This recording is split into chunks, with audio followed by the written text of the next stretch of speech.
Good afternoon, beautiful people. Welcome back to the channel. It's Sunday afternoon. It's time for the best part of your week, my weekly technical analysis. Before we jump in, I just want to take this time to let you know, please go subscribe.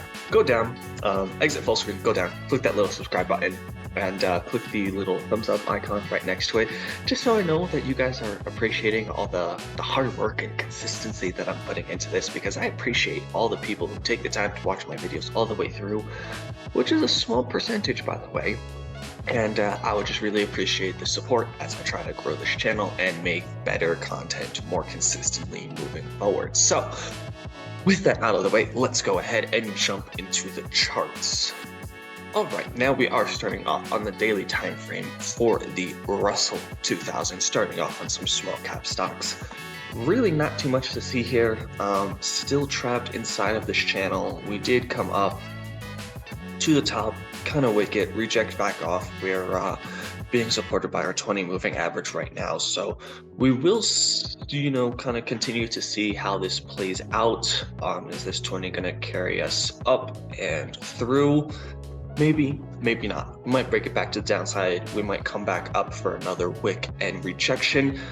There's plenty of different ways this could play out, but I personally am not really going to do anything crazy on the Russell until this channel breaks to the upside or the downside. That's pretty much all that's going on, so we'll jump over to the NASDAQ. NASDAQ looking, I don't know what's up with the NASDAQ. We did get a very nice pop off of the bottom of our channel 2 weeks ago, not last week, but the week before on Thursday. Had this very nice bar and then just kind of sideways again. Some real, nice sideways action over here, and then again looked like we're putting in some sideways action right here as well. So kind of the same thing. We're still trapped in this triangle. We haven't quite touched the top of it yet, so I would expect at least a little bit more upside, at least till we get up to our trend line here and or our 200-day moving average, which is coming just right along the top here. You can see it's this pink line. Let's jump over to the Dow. Dow is looking very, very nice. We got above our descending triangle, above our 200 average, and above this resistance line, which as we zoom in here, you can see we've now turned into support. We broke above it, we came back down, and we bounced off. So that's really what I like to see. I like to see resistance lines turn into support lines, and that gives me a little bit more confidence.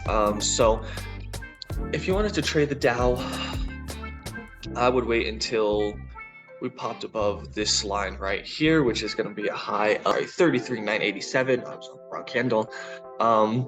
But the other thing to kind of be cautious about is we have this other wick right over here, which is a high of 34,289. So that's not too far off.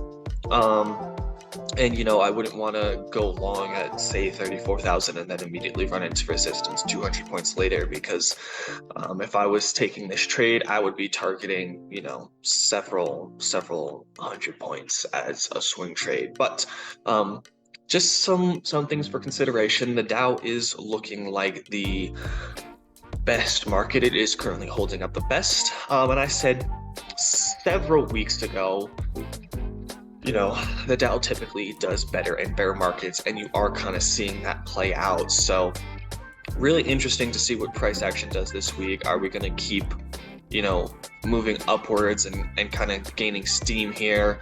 Or is, this is a pretty solid move we have here. We've gone up 17% in about a month, and it's pretty much straight up. I mean, a little pullback right here, but that's about it. So other thing to be aware of is the MACD does kind of look like it's losing steam. So this is a momentum indicator, and so this is telling us that momentum might kind of be slowing down or drying up. So I'm not 100% convinced that this is the best time for a bullish trade.